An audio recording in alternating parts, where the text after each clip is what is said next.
Good morning to all of you. Today I am going to start the topic factor affecting E1 and E2 reaction. तो हमने last class में पढ़ लिया E1 and E2 reaction क्या होता है, ठीक है। अब हम लोग क्या पढ़ेंगे, किससे वो अफेक्ट हो सकते हैं, ठीक है। कौन कौन सा फैक्टर है जो अफेक्ट कर सकता है E1 एंड E2 को, रिएक्शंस को, ठीक है। Factor affecting E1 and E2 reaction, effect of attacking base, ठीक है। हमने पढ़ा था कल बेस के बारे में, वीक बेस और स्ट्रॉन्ग बेस के बारे में, ठीक है। E1 में क्या रिक्वायरमेंट थी, वीक बेस की, और E2 में स्ट्रॉन्ग बेस की, ठीक है। यदि हम वीक बेस की जगह स्ट्रॉन्ग बेस लेंगे तो क्या वो सही से रिएक्शन देगा, नहीं देगा, वो अफेक्ट करेगा। यदि हम एक्सचेंज कर दे E1 का E2 में, E2 का E1 में कर दे तो नहीं वर्क करेगा, ठीक है। इफेक्ट ऑन अटैकिंग बेस, पहला E1 रिएक्शन की बात करेंगे हम लोग। In E1 reaction the solvent itself act as a weak base, solvent जो होता है वो इटसेल्फ कैसा बिहेव करता है, वीक बेस के जैसा बिहेव करता है। फॉर एग्जांपल H2O अल्कोहल, ठीक है। No strong base is required, इसमें E1 रिएक्शन में देखा था स्ट्रॉन्ग बेस की आवश्यकता हमें नहीं थी, ठीक है। और स्ट्रॉन्ग बेस की आवश्यकता हमें कहाँ थी, E2 रिएक्शंस में। Rate depends only on substrate, इसका हमने क्या देखा था, जो रेट ऑफ डिटरमाइनिंग स्टेप था किसके ऊपर डिपेंड हो रहा था, ओनली सबस्ट्रेट के ऊपर हो रहा था। जस्ट इसके अपोजिट की बात करेंगे E2 की, E2 में क्या हो रहा था, substrate as well as base दोनों पे डिपेंड हो रहा था, क्योंकि वो बायमॉलिक्यूलर है, ठीक है। तो adding a strong base is not necessary for E1, इसलिए E1 में स्ट्रॉन्ग बेस को ऐड करने की हमें आवश्यकता नहीं है, ठीक है। ये किसके लिए था, E1 रिएक्शंस के लिए था। अब हम E2 रिएक्शंस की बात करेंगे। इन E2 reaction a strong base is required, ठीक है।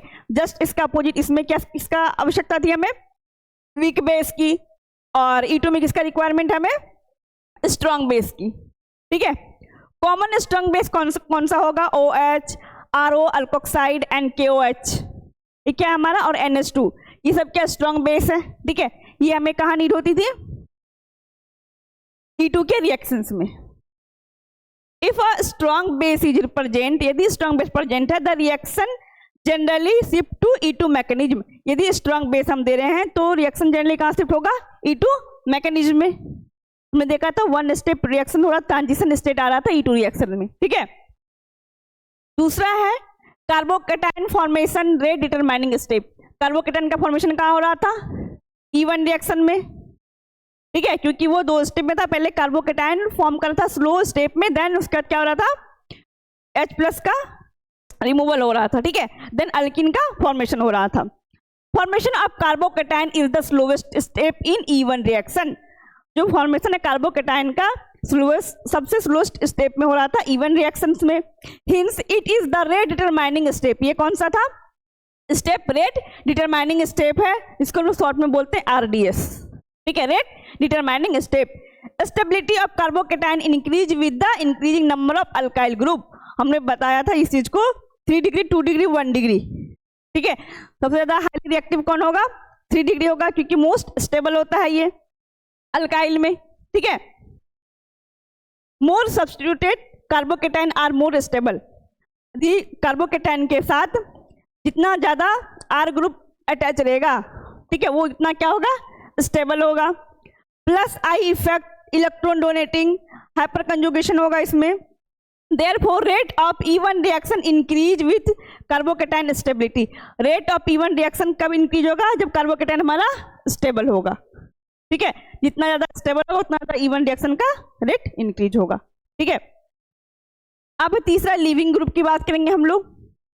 Better leaving group faster E1 reaction, क्योंकि सबसे पहले लिविंग ग्रुप हटेगा। लिविंग ग्रुप जैसे कि इसमें Br था हमारा, ठीक है। सबसे पहले हमने क्या किया था, Br को रिमूव किया था, कार्बोकेटाइन का फॉर्मेशन करवाया था, ठीक है। ये E1 की बात करेंगे तो, ठीक है। तो हमने क्या किया था, पहले लिविंग ग्रुप को हटाया था। यदि लिविंग बेटर लिविंग ग्रुप जितना जल्दी लीव करेगा ग्रुप को, मॉलिक्यूल्स को छोड़ेगा, उतना जल्दी वहां पे कार्बोकेटाइन का फॉर्मेशन होगा, ठीक है। कार्बोकेटाइन का फॉर्मेशन हुआ, देन दूसरा स्टेप आएगा, ठीक है, प्रोटॉन का रिमूवल। ये E1 फास्टर E1 रिएक्शन होगा जितना जल्दी लिविंग ग्रुप हटेगा। Good leaving group are weak base, good leaving group क्या होगा, वीक बेस होगा। Order of leaving group ability जो होता है सबसे पहले किसका होगा, iodide, bromine, chlorine and fluorine का, ठीक है, इस सीरीज में चलता है। Because weaker base leave more easily, जितना वीक बेस होगा और उतना जल्दी क्या होगा, लीव करेगा, छोड़ेगा, ठीक है। नेचर ऑफ बेस की बात करेंगे, base is not involve in the rate determining step, base जो होता है रेट डिटरमाइनिंग स्टेप में इन्वॉल्व नहीं होता, ठीक है। सो strength of base has little effect on rate, इसलिए स्ट्रेंथ ऑफ बेस बहुत कम इफेक्ट करता है कहाँ पे, रेट के ऊपर।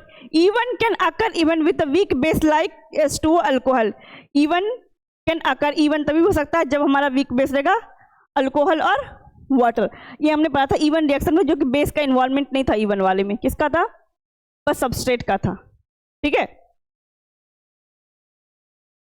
अब हमारा है सॉल्वेंट यूज, फिफ्थ हमारा क्या है, सॉल्वेंट यूज देखेंगे। Even reaction are favoured by polar protic solvent, ठीक है। और इवन रिएक्शन जो किसको फेवर करेगा, आपने एपोर्टिक, पोर्टिक, एम्फोटेरिक सॉल्वेंट आपने पढ़ा है एनालिसिस में, ठीक है। यहाँ किसको फेवर कर रहा है, ये पोलर पोर्टिक सॉल्वेंट को इवन रिएक्शन फेवर कर रहा है, ठीक है। For example water, alcohol, these solvent stabilise carbocation, stabilise leaving group, ये क्या करता है, कार्बोकेटाइन को स्टेबलाइज करता है और लिविंग ग्रुप को भी स्टेबलाइज करता है, ठीक है। हिंस इंक्रीज रिएक्शन रेट, और ये क्या करेगा, रिएक्शन रेट को इंक्रीज करेगा। टेम्परेचर की बात करेंगे हम लोग, higher temperature favour elimination E one, higher temperature किसको फेवर करता है, इलिमिनेशन इवन रिएक्शंस को, ठीक है। ओवर सब्स्टिट्यूशन S1 आपने पढ़ा नहीं है, ये बाद में पढ़ोगी, इवन के बाद पढ़ोगी, ठीक है। और आपने 12th क्लास में पढ़ा होगा, बट अभी यहाँ जो पढ़ा आपके सिलेबस में इस यूनिट के बाद वाला यूनिट है उसमें हम लोग पढ़ेंगे SN1 SN2 रिएक्शन, ठीक है। तो अभी यहाँ पढ़ेंगे हायर टेम्परेचर किसको फेवर करेगा, इलिमिनेशन रिएक्शन E1 को, ठीक। Because elimination leads to increase in entropy more disorder, ठीक है। ये हमने देख लिया 5-6 जो था हमारा, ये क्या है, फैक्टर अफेक्ट, किसके वजह से फैक्टर अफेक्ट हो सकता है E1 E2 रिएक्शन का। पहला हमारा effect on off attacking base and दूसरा है carbocation formation, the determining step, and third is the leaving group, fourth is the nature of base, and fifth is the solvent use, and sixth is the temperature, ठीक है। इन सब वैसे क्या होता है, affect हो सकता है E1 E2 रिएक्शंस, ठीक है। अब हम लोग देखेंगे रीअरेंजमेंट ऑफ कार्बोकेटाइन, ठीक है। आपका दूसरा टॉपिक है रीअरेंजमेंट ऑफ कार्बोकेटाइन, ये हमने E1 वर्सेस E2 में बताया था, ठीक है। डिफरेंस में एक में रीअरेंजमेंट हो रहा है कार्बोकेटाइन का E1 रिएक्शंस में, एंड E2 में क्या हो रहा था, नहीं हो रहा था, ठीक है, क्योंकि E1 में ही कार्बोकेटाइन का फॉर्मेशन हो रहा था, इसकी वजह से रीअरेंजमेंट कहाँ होगा, E1 रिएक्शंस में होगा, ठीक है। हम स्टार्ट करते हैं E1 क्या, ये सॉरी रीअरेंजमेंट ऑफ कार्बोकेटाइन क्या होता है, the shifting of bonding atom और ग्रुप इन कार्बोकेटाइन, ठीक है। शिफ्ट करेगा बॉन्डिंग ऑफ एटम और group in a carbocation, carbocation के ऊपर क्या होगा, शिफ्ट करेगा ग्रुप या फिर एटम, किसके लिए करेगा, स्टेबल होने के लिए, ठीक है। शिफ्टिंग ऑफ बॉन्ड एटम और group in a carbocation for the formation of a more stable carbocation, more stable carbocation का फॉर्मेशन करने के लिए जो बॉन्डिंग जो शिफ्ट करेगा एटम और ग्रुप का, ठीक है, कार्बोकेटाइन के ऊपर, ताकि कार्बोकेटाइन हमारा स्टेबल हो जाए, उसी को हम लोग क्या बोलते हैं, रीअरेंजमेंट ऑफ कार्बोकेटाइन, ठीक है। Is known as rearrangement of carbocation. Carbocation rearrangement is an intermolecular migration, या तो हम इसको ये डिफिनेशन से हम इंडिकेट करेंगे या फिर ये डिफिनेशन, दोनों सेम है, ठीक है, जो आपको इजी लगे उसके थ्रू करना है। दूसरा है कार्बोकेटाइन रीअरेंजमेंट क्या होता है, इंटरमॉलिक्यूलर माइग्रेशन, मतलब मॉलिक्यूल्स का माइग्रेशन होना, एक जगह से दूसरी जगह से ना माइग्रेट करना, ठीक है। माइग्रेशन ऑफ एन एटम और group from one carbon to the adjacent positive charge carbon, एक कार्बन से बगल वाले जो पॉजिटिव चार्ज कार्बन है यहां से यहां जाएगा, ठीक है। इसका जो भी एटम रहेगा या मॉलिक्यूल से जो भी अटैच रहेगा, ठीक है, इसका क्या होगा, माइग्रेशन होगा। ये हमारा क्या अभी अनस्टेबल है, इसको मोर स्टेबल करने के लिए क्या होता है, यहाँ पे मॉलिक्यूल्स का माइग्रेशन होता है, या बोलेंगे शिफ्ट होता है, ठीक है। एटम और ग्रुप ऑफ एटम क्या होगा, शिफ्ट होगा। कहाँ पे शिफ्ट होगा, ये कार्बोकेटाइन के ऊपर, ताकि वो मोर स्टेबल कार्बोकेटाइन फॉर्म कर सके। ठीक है, the shifting of bonding atom और group in a carbocation for the formation of a more stable carbocation. इससे शिफ्ट कर रहे हैं बॉन्डिंग एटम और ग्रुप को कार्बोकेटाइन के ऊपर, ताकि वो क्या कर सके, formation of more stable carbocation बना सके। और इसी प्रोसेस को क्या बोलते हैं, रीअरेंजमेंट ऑफ कार्बोकेटाइन। क्या बोलते हैं इसको, रीअरेंजमेंट ऑफ कार्बोकेटाइन। दूसरा देखेंगे definition, carbocation rearrangement is an intermolecular migration. Molecules का क्या हो रहा है, माइग्रेशन हो रहा है, माइग्रेट कर रहा है। Intermolecular migration of an atom और ग्रुप, कोई भी एटम और ग्रुप जो होगा, ग्रुप ऑफ एटम होगा मॉलिक्यूल्स में, क्या करेगा, वो माइग्रेट करेगा। ठीक है, कहाँ माइग्रेट करेगा, कार्बोकेटाइन के ऊपर जो पॉजिटिव चार्ज कार्बन रहेगा उसके ऊपर माइग्रेट करेगा। और हमें पता है पॉजिटिव चार्ज कार्बन जो होता है वो क्या होता है, कार्बोकेटाइन होता है। ठीक है, the goal of rearrangement of carbocation. अब कार्बोकेटाइन का गोल क्या है, सॉरी, रीअरेंजमेंट ऑफ कार्बोकेटाइन का गोल क्या है, क्यों हम रीअरेंजमेंट करवा रहे हैं, स्टेबल कार्बोकेटाइन बने। ठीक है, the goal of rearrangement of carbocation is to convert an unstable carbocation into more stable one. जो अनस्टेबल कार्बोकेटाइन रहेगा तो क्या किस में कन्वर्ट होना है, स्टेबल में, मोर स्टेबल वन में। ठीक है, मोर स्टेबल कार्बोकेटाइन फॉर्मेशन करेगा, इसलिए हम क्या करते हैं, रीअरेंजमेंट करवाते हैं। ठीक है, पहला है व्हाई रीअरेंजमेंट अकर्स। अब एक क्वेश्चन है, क्वेश्चन राइज हो रहा है कि क्यों रीअरेंजमेंट होता है। ठीक है, व्हाई रीअरेंजमेंट अकर। पहला, carbocation are highly unstable because they have. Carbocation जो हाईली अनस्टेबल होता है, क्यों अनस्टेबल होता है, क्योंकि इसके पास बस 6 इलेक्ट्रॉन होता है। ठीक है, और कार्बन को कितना चाहिए टोटल, जब हम उसको पेयर कराते हैं तो 8।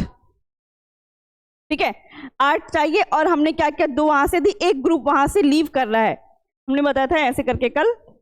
इसके तो मान लो Br है, हमने जब इसको रिमूव किया था यहाँ से, इसके बाद क्या है, पॉजिटिव चार्ज आ गया था। ठीक है, ऑलरेडी ये है, ये वाला इधर हट गया, तो इसके पास 2 2 4 2 6 इलेक्ट्रॉन बचा हुआ है। ठीक है, तो मान लो इसके तो हाइड्रोजन अटैच है, तो कभी कितना इलेक्ट्रॉन है, 1 2 3 4 5 6 ही है, 6 इलेक्ट्रॉन है। इसका ऑक्टेट पूरा नहीं है, 8 होना चाहिए, तो कितना इसके पास 6 है। ठीक है, इसलिए क्या ये अनस्टेबल है। Only 6 electron of positive charge, और उसके पास क्या आ गया, पॉजिटिव चार्ज आ गया। सो दे रीअरेंज टू इंक्रीज स्टेबिलिटी। इसलिए किसको क्या कहता है, यहाँ पे इसको अरेंज किया जाता है। ठीक है, रीअरेंज किया जाता है, मतलब किसी भी बगल वाले कार्बन से एटम और ग्रुप लेते हैं किसी मॉलिक्यूल्स का, उसके ऊपर हम माइग्रेट करवाते हैं। माइग्रेट कराने से क्या होता है, स्टेबिलिटी बढ़ जाती है। और हमें पता है कि जब हमारा टर्सरी 3 डिग्री का कार्बोकेटाइन रहेगा वो ज़्यादा स्टेबल होता है, हमने देखा था उसमें भी, इवन रिएक्शन पे भी हमने देखा था इस चीज़ को। ठीक है, टाइप्स ऑफ रीअरेंजमेंट 2 तरह का और भी रहता है, पर हम लोग यहाँ पे 2 तरह का करेंगे टाइप्स ऑफ रीअरेंजमेंट में। पहला है हाइड्राइड शिफ्टिंग, दूसरा है मिथाइल शिफ्टिंग। नाम से क्लियर, हाइड्राइड शिफ्टिंग मतलब हाइड्रोजन का शिफ्ट करना। ठीक है, मिथाइल शिफ्टिंग बोले तो मिथाइल ग्रुप का शिफ्ट करना। ठीक है, hydride shifting, a hydrogen atom migrate 1 carbon to another. इसमें क्या होगा, ये मान लो हमारा, अब यहाँ पे देखिए ये 1 डिग्री कार्बन है। ठीक है, 1, क्योंकि इससे एक कार्बन अटैच है। ठीक, ये क्या है, 1 डिग्री कार्बोकेटाइन है। अब यहाँ किसका हाइड्रोजन जो हमने शिफ्ट कर दिया इसके ऊपर। ठीक है, ये क्या बन जाएगा, CH3। अब इसको इसका जरूरत नहीं है, ये कहाँ शिफ्ट हो जाएगा, यहाँ पे आ जाएगा, क्योंकि हमने यहाँ से इसको रिमूव किया। ठीक है, हाइड्रोजन हटाएंगे तो अब यहाँ पे आ जाएगा, पॉजिटिव चार्ज आ जाएगा।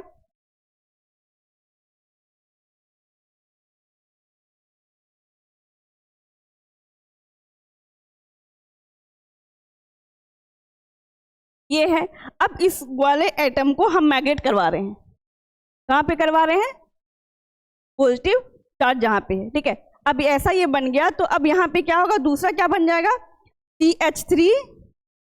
अब इसके ऊपर क्या, एक हाइड्रोजन को हमने हटा दिया, 6 इलेक्ट्रॉन होना चाहिए, तो अब क्या होगा, यहाँ पे पॉजिटिव चार्ज आ जाएगा और ये CH3 हो जाएगा। ठीक, इधर भी CH3 हो जाएगा। ठीक है, हाइड्राइड शिफ्ट हो गया, ये 3 डिग्री कार्बोकेटाइन हो गया, और हमें पता है 3 डिग्री कार्बोकेटाइन ज्यादा स्टेबल होता है कंपेयर टू द 1 डिग्री। ठीक है, अब हमने क्या किया, कार्बोकेटाइन को मोस्ट स्टेबल कार्बोकेटाइन बना दिया। रीअरेंजमेंट ये तो हमें करना होता है, जो लेस स्टेबल है मतलब अनस्टेबल कार्बोकेटाइन है उसको क्या करना होता है, स्टेबल कार्बोकेटाइन बनाना होता है हमें। ठीक है, दूसरा है टाइप मिथाइल शिफ्टिंग। दूसरा क्या है, मिथाइल शिफ्टिंग। मिथाइल शिफ्टिंग क्या होता है, a alkyl group migrate 1 carbon to another. नाम से क्लियर है, मिथाइल हाइड्राइड, हाइड्राइड में हाइड्रोजन, मिथाइल में मिथाइल ग्रुप। यहाँ पे किसको माइग्रेट करवाएंगे, मिथाइल ग्रुप को माइग्रेट करवाएंगे। अब यहाँ पे हम देखेंगे alkyl group migrate to 1 carbon to another.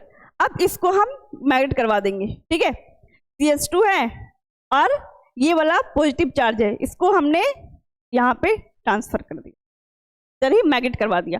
अब ये इससे अटैच हो जाएगा क्योंकि 1 2 3 ही बॉन्ड है, और एक आ जाएगा यहाँ पे CH3 हो जाएगा। ठीक है, मिथाइल शिफ्टिंग हो गया, ये 1 डिग्री था, अब ये क्या हो गया 3 डिग्री हो गया। ठीक है, ये क्या था हमारा, रीअरेंजमेंट ऑफ कार्बोकेटाइन। ठीक है, एक और टॉपिक है, सारे इसमें से आपके इंपोर्टेंट, कार्बोकेटाइन भी रीअरेंजमेंट ऑफ कार्बोकेटाइन से पूछा जा सकता है। ठीक है, और ये बहुत इंपॉर्टेंट है, सेट-जेफ रूल। ठीक है, आपने 12th में भी पढ़ा होगा, इसमें मेजर और माइनर प्रोडक्ट बनता है। ठीक है, by the set-Jeff rule. Zaitsev rule को हम लोग बोलते हैं जेटसेप रूल भी बोलते हैं। ठीक है, क्या बोलते हैं इसको, सेट-जेफ रूल को क्या बोलते हैं, जेटसेप रूल भी बोलते हैं। And Alexander Zaitsev proposed Zaitsev rule. Zaitsev rule को किन्होंने दिया था, अलेक्जेंडर जेटसेप ने दिया था, इसलिए इनका नाम जेटसेप रूल भी बोला जाता है। ठीक है, सेट-जेफ रूल जो दिया था, किसने प्रपोज किया था, अलेक्जेंडर ने किया था, to explain the formation of product in elimination reaction. इसने किसके बारे में एक्सप्लेन किया था, जो प्रोडक्ट फॉर्म हो रहा है एलिमिनेशन रिएक्शन में। ठीक है, के बारे में किसने दिया था ये रूल, अलेक्जेंडर जेटसेप ने। ठीक है, explain the formation of product in elimination reaction के बारे में इन्होंने एक्सप्लेन किया था। ठीक है, अलेक्जेंडर जेटसेप ने। Zaitsev rule state that, Zaitsev rule जो है क्या कहता है, in an elimination reaction, Zaitsev rule बोलता है एलिमिनेशन रिएक्शन में the major product form is the more substituted alkene. Major product जो फॉर्म होगा कौन सा होगा, जिसमें ज्यादा सब्स्टिट्यूट ऐड रहेगा। जिस अल्कीन में ज्यादा सब्स्टिट्यूट ऐड होगा वो क्या होगा, मेजर प्रोडक्ट। तो प्रोडक्ट बनता है। ठीक है, आपको पहले एग्जांपल से हम बताते हैं। देखिए, ये आपका रिएक्शन है। ठीक है, अब इसका रिएक्शन होना है, इस 2 तरह से बन सकता है। मान लो Br और H हम रिमूव कर रहे हैं। ठीक है, इस साइड से H को रिमूव किया तो इसके बीच में डबल बॉन्ड बना, एक हाइड्रोजन एक हेलोजन ग्रुप रिमूव होता है dehydro halogenation reaction of elimination reaction में। ठीक है, आपने पढ़ा इस चीज को यहाँ पर। तो क्या होगा, बॉन्ड इधर को बनेगा, ये क्या बना 1 ब्यूटीन बना। ठीक है, इसके साथ में इस डबल बॉन्ड के साथ हमने क्या देखा, सब्स्टिट्यूट ऐड है, इसके साथ तो इस कार्बन के साथ एक ऐड है। ठीक है, क्या बना ये 1 ब्यूटीन। और अकॉर्डिंग टू सेट-जेफ रूल इन्होंने बोला था जिसके पास, जिस अल्किन के पास ज्यादा सब्स्टिट्यूएंट रहेगा वो मेजर प्रोडक्ट होगा। ठीक है, दूसरा अब हमने क्या किया, इधर से भी हटाया और इधर से हटा दिया को छोड़ के, अब इसके बीच में डबल बॉन्ड फॉर्मेशन होगा। अब हमने क्या था कि इधर भी आर ग्रुप ऐड है, इधर भी आर ग्रुप ऐड है, इसके पास 2 आर ग्रुप है। सब्स्टिट्यूएंट ज्यादा किसके पास हो गया, रिएक्शन 1 एंड रिएक्शन 2 किसके पास हुआ, रिएक्शन 2 के पास हुआ। इसलिए क्या हो गया, ये 2 butene is the major product. समझ में आ गया। इसी रूल को किन्होंने दिया था, अलेक्जेंडर जेटसेप ने। ठीक है, ये सेट-जेफ रूल के अंदर आता है। ठीक, Zaitsev rule state that, Zaitsev rule कहता है in an elimination reaction, elimination reaction में द मेजर प्रोडक्ट फॉर्म, जो मेजर प्रोडक्ट फॉर्म होगा is the more substituted alkyne.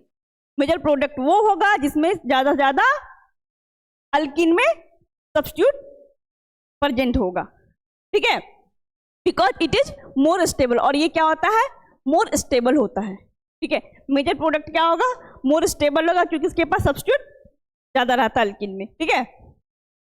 In elimination reaction a hydrogen atom H is remove from the beta carbon, ठीक है। Alpha और beta carbon हमने बताया था आप लोगों को, जिससे हेलोजन ग्रुप जस्ट अटैच है, that is the alpha, and उसके जस्ट बगल वाला बीटा, ठीक है।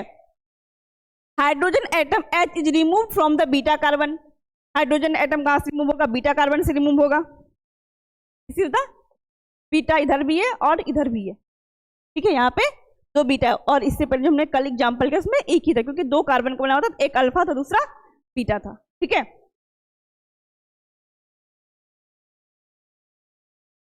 Beta carbon and leaving group is removed from the alpha carbon, leaving group that is halogen group जो प्रेजेंट है यहाँ पे, वो क्या है, लिविंग ग्रुप है, ठीक है। अभी हमने फैक्टर अफेक्टिव में पढ़ा था, जो जितना जल्दी रिमूव होगा, ठीक है, लिविंग ग्रुप, उतना एलिमिनेशन रिएक्शन क्या होगा, फास्ट होगा, ठीक है। यहाँ पे क्या हेलोजन ग्रुप है Br, ठीक है। Leaving group is remove from the alpha carbon, alpha carbon से हमने Br को रिमूव किया, this is the alpha carbon, this is the beta and beta, ठीक है। एक से अल्फा कार्बन ने रिमूव अल्फा यहाँ से रिमूव किया, एंड यहाँ से बीटा वाला रिमूव किया, ठीक है। अब दोनों जगह से रिमूव हो रहा है, देन बीच में क्या हो रहा है, बॉन्ड का फॉर्मेशन हो रहा है। Form the alpha carbon resulting in the formation of double bond, result क्या आएगा, डबल बॉन्ड का फॉर्मेशन होगा, ठीक है। एक जगह से हमने हाइड्रोजन को रिमूव किया, that is the beta carbon के पास हाइड्रोजन होगा, ठीक है। हाइड्रोजन एंड एक लिविंग ग्रुप होगा जो हेलोजन वाला ग्रुप है, दोनों एडजेसेंट, यदि अल्फा के जस्ट बगल वाला करना है हमें, बीटा वाला, ठीक है, तभी दोनों के बीच में क्या होगा, बॉन्ड फॉर्मेशन होगा। तो हमारे पास यहाँ पे दो बीटा है, ठीक है, दो बीटा हाइड्रोजन है, तो या तो हम इधर से लेफ्ट हैंड साइड से लेंगे, दूसरा हम राइट हैंड साइड से लेंगे, दोनों के बीच में बॉन्ड फॉर्मेशन करवाएंगे। तो मोस्ट स्टेबल उसमें से देखेंगे कौन सा हो रहा है, मेजर प्रोडक्ट कौन फॉर्म कर रहा है, जिस अल्किन के पास ज्यादा सब्स्टिट्यूएंट रहेगा वो मोस्ट स्टेबल होगा, ठीक है। व्हेन देयर आर 2 और मोर पॉसिबल बीटा कार्बन, दो या दो से ज्यादा भी हो सकता है बीटा कार्बन, ठीक है। The hydrogen is preferentially removed from the beta carbon, और सबसे पहले कहां से हाइड्रोजन रिमूव होगा, बीटा कार्बन से होगा। जब भी रिमूव होगा हाइड्रोजन कहां से रिमूव होगा, बीटा कार्बन, क्योंकि अल्फा से हमें लिविंग ग्रुप को हटाना है, ठीक है। That has fewer hydrogen atom leading to a more substituted alkene. अब देखिए कहां से हमें हटाना है, व्हेन देयर आर 2 और मोर पॉसिबल बीटा कार्बन, जब दो या दो से ज्यादा बीटा कार्बन होगा, the hydrogen is differently removed from the beta carbon that has fewer hydrogen atom. अब उस हम बीटा कार्बन का हाइड्रोजन को लेंगे जिसके पास सबसे कम हाइड्रोजन हो, जिस बीटा कार्बन के पास सबसे कम हाइड्रोजन रहेगा उसको हम सबसे पहले लेंगे, ठीक है, उसको हम प्रीफरेंस देंगे, leading to more substituted alkene. क्या होगा, मोर सब्स्टिट्यूएंट अल्किन का फॉर्मेशन होगा, ठीक है। तो मोर सब्स्टिट्यूएंट अल्किन होगा तो मोस्ट स्टेबल होगा। The alkene formed with a greater number, alkene जो फॉर्म करेगा ग्रेटर नंबर के साथ करेगा of alkyl group attach to the double bonded carbon atom is called the more substituted alkene. अभी जो भी अल्किन फॉर्म्ड हो रहा है उसके पास कितना अल्काइल ग्रुप प्रेजेंट होगा डबल बॉन्ड के साथ, वो एटम क्या होगा, कार्बन एटम मोस्ट स्टेबल होगा, सब्स्टिट्यूएंट अल्किन, ठीक है। More substituted alkene are most stable, number of alkyl group हमको अटैच करना है डबल बॉन्डेड कार्बन में, वो क्या होगा, मोर सब्स्टिट्यूटेड अल्किन कहलाएगा। और more substituted alkene most more stable, ठीक है, more substituted alkene are most more stable, ठीक है, due to the combined effect of hyperconjugation and the electron donating active effect of alkyl, की वजह से होता है, due to the combined effect of hyperconjugation, ठीक है, hyperconjugation and the electron donating inductive plus I plus minus I आपने पढ़ा होगा 12th में, ठीक है। Hyperconjugation inductive effect reactive effect positive और नेगेटिव, ठीक है। इलेक्ट्रॉन डोनेटिव होता है, क्या बोलते हैं, इलेक्ट्रॉन डोनेटिव इंडक्टिव इफेक्ट को किसे दिखाते हैं, प्लस आई से दिखाते हैं हम लोग, ठीक है। ऑफ अल्काइल ग्रुप, अब because of this higher stability the more substituted alkene is formed in a larger quantity and is known as major product. तो हायर स्टेबिलिटी के साथ आएगा और मोर सब्स्टिट्यूटेड अल्किन बनाएगा, फॉर्म करेगा लार्ज क्वांटिटी में, that is major product. तो product बनता है एक माइनर, ये वाला माइनर होकर नीचे वाला मेजर हो गया, ठीक है। while the less substituted alkene which formed in the smaller amount, less substituted alkene जो होगा वो smaller and called minor product, ठीक है। Ketchup rule is generally applicable to both E1 and E2 reaction. Ketchup rule है दोनों के लिए applicable है, ठीक है। For example, in the dehydrohalogenation of 2-bromobutane, dehydrogenation बताया था अभी, डिहाइड्रोहैलोजिनेशन का पार्ट, क्योंकि हमने वहां पे क्या देखा था, एक हाइड्रोजन और एक हैलोजन ग्रुप का रिमूव होगा, ठीक है, देन डबल बॉन्ड का फॉर्मेशन होगा। और हमने यहाँ पे क्या देखा, डिहाइड्रोहैलोजिनेशन में 2-ब्रोमोब्यूटीन है, क्या है, 2-ब्रोमोब्यूटीन है, 1 2 3 4 कार्बन है और 2 नंबर पे ब्रोमो ग्रुप ऐड है। 2-ब्रोमोब्यूटीन को हमने रिएक्शन करवाया, ठीक है, डिहाइड्रोहैलोजिनेशन, तो जो प्रोडक्ट हमें फॉर्म हुआ, ठीक है, 2-ब्रोमोब्यूटीन ब्यूट 2 इन मोर सब्स्टिट्यूटेड अल्किन, ब्यूट 2 इन जो है ये 2-ब्यूटीन या ब्यूट 2 इन बोलेंगे इसको, मोर सब्स्टिट्यूटेड अल्किन, क्योंकि इसमें 2 मिथाइल ग्रुप प्रेजेंट है, ठीक है, 2 R ग्रुप है।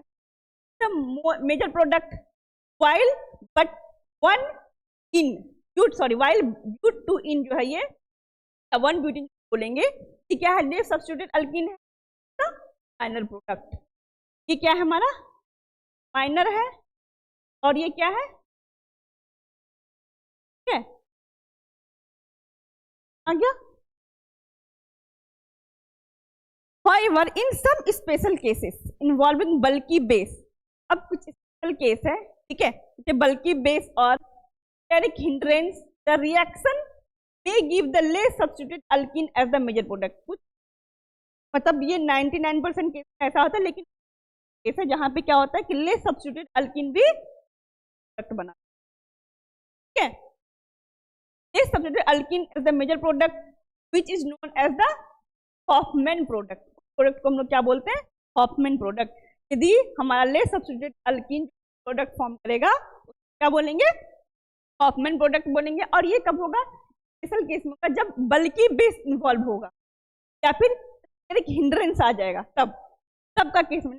चलिए अभी जो हमने बताया सेटजेब रूल के थ्रू वो substituted alkene stable and major product form, ठीक है। अब नेक्स्ट क्लास में, ठीक है।